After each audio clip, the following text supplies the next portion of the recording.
At nilikha ng Diyos ang dalawang malaking tanglaw. Ang malaking tanglaw ay upang magpuno sa araw, at ang maliit na tanglaw ay upang magpuno sa gabi.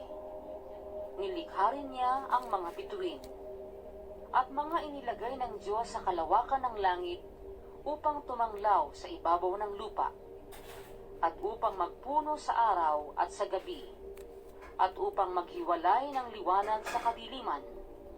At nakita ng Diyos na mabuti. At nagkahapon at nagkaumaga ang ikaapat na araw. Kung ikukumpara ang pagsasalarawan ng Biblia sa kalawakan, ito ay isang malaking kahibangan. Tinatawag nila itong geocentric model o ang mundo, ang sentro ng kalawakan. Mariing itong tinutulan ni Galileo. Si Galileo Galilei ay isang astronomer o isang mananaliksik ng kalawakan.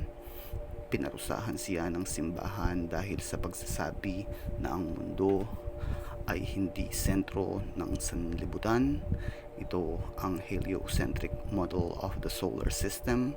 Noong 1633, si Galileo ay linitis ng Roman Inquisition o simbahan at natagpo ang guilty sa salang maling pananampalataya o heresy. Pinilit na bawiin ang kanyang paniniwala na heliocentricism, pinagbawal ang kanyang mga libro at pinarusahan ng habang buhay na pagkakakulong sa sariling pamamahay hanggang sa kanyang kamatayan noong 1642. Noong 1992, humingi ng tawad o paumanhin ang Santo Papa na si Pope John Paul II sa pagkakamali ng simbahan, but the damage is already done. Isa rin sa pinaslang sa pamamagitan ng pagsunog ng buhay o burn at the stake si Giordano Bruno. Siya ay isang Italianong philosopher, poet, alchemist, astrologer at cosmologist.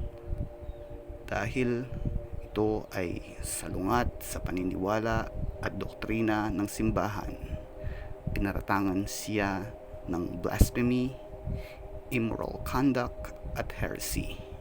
Kung babanggitin ko lahat ang kasamaang ginawa ng religion para mapangalagaan ang salot na pananampalataya, hindi tayo matatapos. Isa lang ang sigurado, kung inaakala mo na lumaganap ang relihiyon dahil sa pagmamahal at kapayapaan, masasabi kong wala kang alam sa kasaysayan.